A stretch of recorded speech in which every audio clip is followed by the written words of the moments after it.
Hi, my name is Renee Hopper, and welcome to my YouTube channel.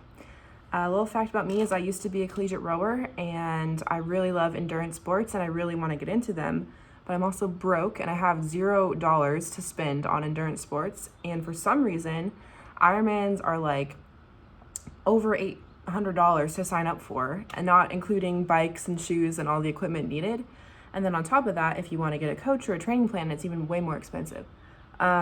So I'm trying to navigate how to become an endurance athlete and not spend a fortune. And I was thinking like this would be such a great resource to have. And there probably is some out there and I just haven't found them. But I was thinking like it would be so nice for me if I had someone kind of walking me through this. Because right now I feel like there's so much information, but it's all just people trying to, get you to buy their plans and buy their training courses and their nutrition plans and their strength plans. And I just think it's absolutely ridiculous and absurd. So I was hoping that I could just make a little series on, ways that we can do endurance sports without it costing a fortune. I was hoping this could be kind of the first step towards doing that. So initially I was going to sign up for a marathon in 6 months and an Ironman in a year. And I was looking at the Ironman prices, and it's $800 for me to do an Ironman in my state, which is Tennessee, in a year. And I think that's like crazy. I don't have $800 to spend on an Ironman, let alone like, the bike and everything. Because I don't have a bike, I don't have anything. This is basically starting from ground zero. So, but then I was looking at the marathons, and I found one in my state for $90, and that was way more doable, so much more affordable than an Ironman. So I decided to stick to my 6-month plan of doing a marathon. And so I signed up for the race, and it's in 6 months. But then I was like, I have no idea where to start on how to train for one, and plans are so expensive.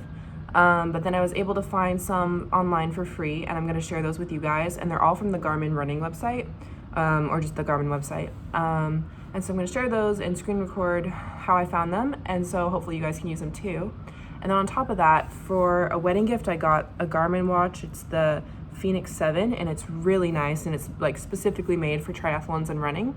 And it has a marathon training plan built into the watch with like running each day. And so I think that my next step will be to share. It only gives it each week though. It doesn't give like a full plan, just week by week. But it does say like the specific phases of a plan. My plan is to share those workouts along with the plan on the Garmin website that I found, and it's all free, so you should be able to like do it. And then I can kind of share about like how those plans are more specifically catered to my pace because it is my Garmin, but then how you can do it for you.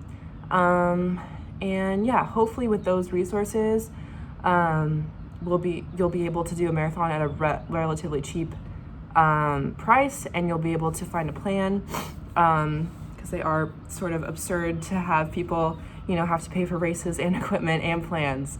But yeah, that is the goal of this channel, and I hope you enjoy it, and follow along because I'll try to post daily the workouts. I'll post the week in advance, so you don't have to watch the daily ones, but I will try to post the daily workouts just so you can kind of get a more inside idea into what they look like. But yeah, thank you for watching, and I hope you enjoy this, and yeah. So if you go online, you can just find the Garmin plans. They have a beginning, an intermediate, and an advanced. And my friend who's an endurance runner said these are great plans to start with, so you can trust them. They all start 16 weeks before your race, and they include very detailed workouts, which is really awesome.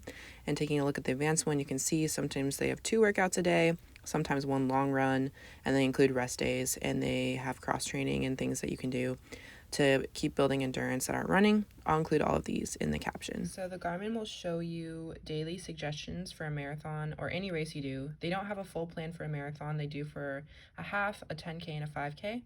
But basically, it gives you 7 days in advance of workouts that are going to build off each other, and it has a prep phase, a base phase, a build phase, all of that stuff. So I just want to show you the workouts so you can kind of get an idea of what you would do in a week before your marathon plan starts from the Garmin one online. So I have base today, 40 minutes, base tomorrow, 43 minutes. Monday is my rest day. Tuesday, I do VO2 Max. Wednesday is base. Thursday is tempo, and Friday is recovery. Anytime it says base, that's my, my zone 2 pace, which for me, that's a heart rate from 120 to 140. And then when it says VO2 max, that's going to be like kind of sprint work. So that's 5 by 3 minutes at a 7-minute per mile pace, which is going to be kind of fast, like very fast for me. So my base pace is a 9-minute 30-second per mile. When I do a tempo run, that's going to be faster, but not as fast as sprint work. So it's going to be 3 by 8 minutes at 7:55 per mile. So you can see all the workouts in the Garmin, and then it has the recovery runs, which are nice because you do like 11-minute per mile. So that's like 2 minutes like slower than my base run, which is like nice especially after doing a tempo run and a full week of running. So yeah, those are all the suggestions. I'll write them out in more detail in the caption.